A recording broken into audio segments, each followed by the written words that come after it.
Well, on to this. First, Israeli forces are turning attention to Iran and to its proxies, including Hezbollah and Lebanon, while the U.S. ramps up attacks on Iran's military infrastructure.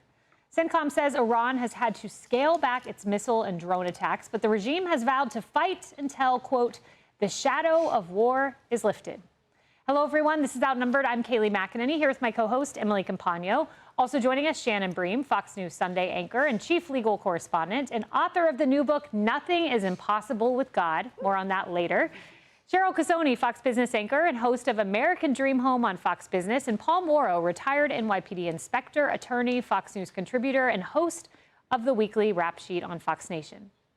Well, neither the U.S. nor Israel have confirmed a hard deadline for when operations might end, but President Trump has hinted things could be over soon. He told Axios over the phone today there is practically nothing left to target in Iran. Little this and that. Anytime I want it to end, it will end, he said.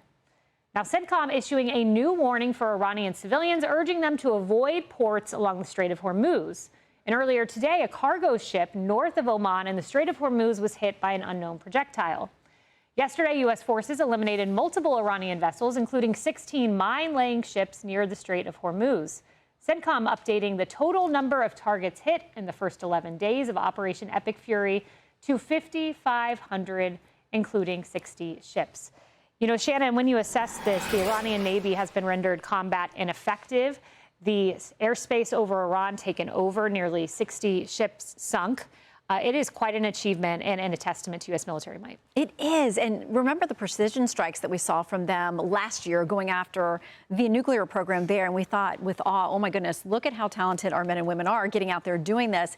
And within, a matter of days, they've now rendered, as you said, Iran, many of its capabilities completely ineffective. And so when you look at the Strait of the Hormuz, I mean, obviously that is a critical point. We know they can use smaller ships to lay the mines. President Trump, with that warning, you better get the mines out of there if you've laid them.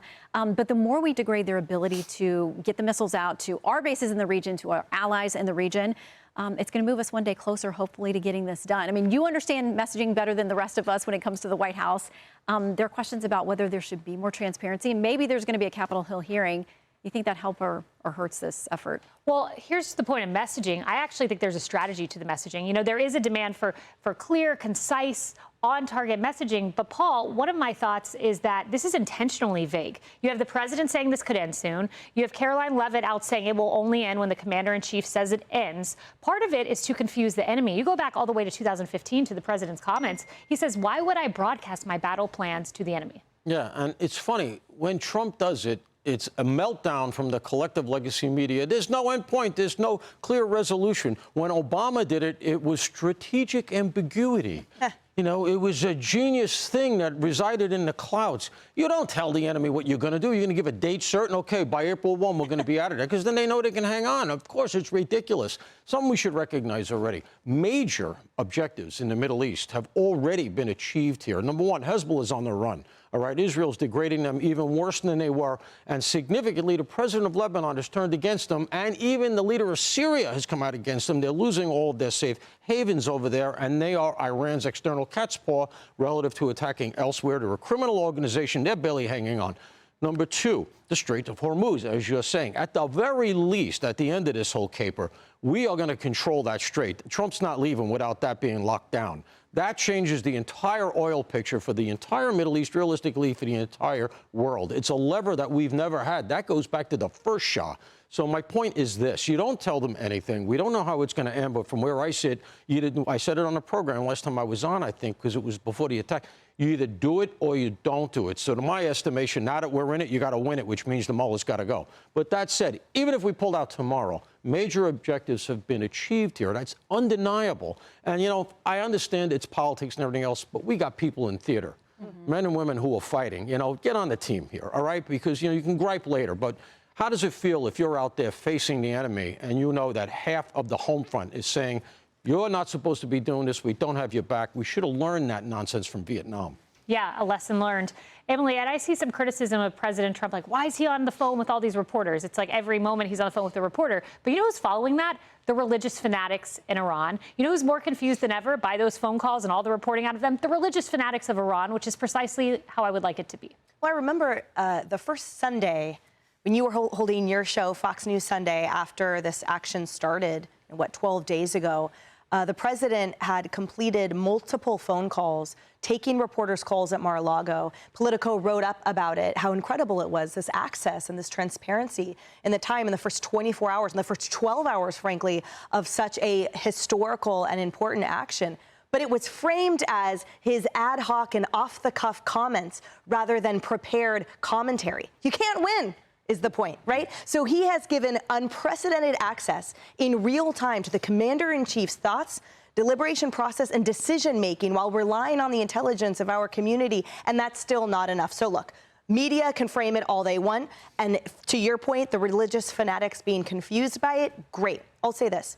The success of this operation, continued and long-term, is obviously because of the United States' might and finally a commander-in-chief with a vertebrae to act on it.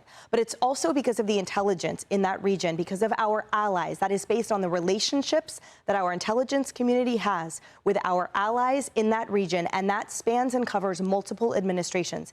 It is why the failure of the Biden administration to honor those relationships and those allyships when they pulled out disastrously from Afghanistan and abandoned those people and their families and that generation, why that was such a slap in the face and a deadly, fatal blow to so much of the hard work of that community. So this represents so much more than what the mainstream media has covered as they talk about polls, which, by the way, are trending in the correct direction. And I think that's telling, too, because oftentimes when actions cover, certain ground and they drag on, and we have expended our greatest treasure, which is the loss of our American lives, then people are quick to turn away. But this trend of approval has been growing, and that speaks to the fact that people see that the long-term peace and stability and oil control goes so much further than a slight uptick, for example, in oil prices or the homeland security. But to your point about the decimation of the Iranian Navy and their military might, the combat ineffectiveness, there are a lot of cells that have been awakened. There's a lot of cheap and disastrous that are only, dozens of thousands of dollars to cost, that can cast a wide net and a disastrous impact. So it's incumbent upon us to stay vigilant and prepared. Yeah, and to refund the Department of Homeland Security. Correct. Looking at you, Democrats. Cheryl, Stephen Moore said this. Stephen Moore said America now produces more oil and gas than any nation on earth and is a net energy exporter. He said if current disruptions are temporary, oil could return to the $40, $60 range and fuel a major 2026 economic boom. Unleashing American energy was hugely important before this. Absolutely, and that is something that he worked on in the first term. We're seeing it again in the second term, and that is why when you see this volatility in the oil markets, a lot of that is trading activity. That's the financial markets doing what they do, and sometimes they like to make a little bit of a profit when you've got something like this going on around the world, especially that affects oil prices. WTI, that's our contract. That has been, as we've seen, jumped a little bit above $100, but I did some number crunching just to give some context to this, because the last time we saw this jump in oil prices, which did affect the American consumer in your gas tanks, that was when Russia invaded Ukraine back in 2022. If you adjust this for inflation right now, we're sitting at $143 a barrel. It would have been $143 a barrel back in 2022 in today's terms, okay? We're not there yet. We're way off of that. And it would be $217 if you take what the actions happened in 2008 when you had the oil price spikes back in 2008. All of this is to say that we do have the supply. We are not dependent on the Middle East. This is not 1978 anymore. It's a very different time. The other issue here, I just want to say here, is that there's a lot of, I get the political pressure on the president. The Democrats are saying, Chuck Schumer is saying, we need to go to the SPR, bring oil prices down. Knee-jerk reaction, oil prices will go down in weeks. Americans need to be patient, and I think they are. And look, $3.50 for a gallon of gas. It's not $5 for a gallon of gas. It's $3.50. Yeah, like California. Yep. I was going to say, that's the cheapest I've ever seen it coming from California. I've never seen it below 5 or 6. You know what's another lesson frankly. of this? When you look at Venezuela and what's going on in Iran, quick thing what you spoke to, the CIA is back, baby. Yeah. Yeah, no doubt. And this will, Venezuela, a key part to the long-term coming down of gas prices. Hey, everyone. I'm Emily Campagno. Catch me and my co-hosts Harris Faulkner and Kaylee McEnany on Outnumbered every weekday at 12 p.m. Eastern, or set your DVR. Also, don't forget to subscribe to the Fox News YouTube page for daily highlights.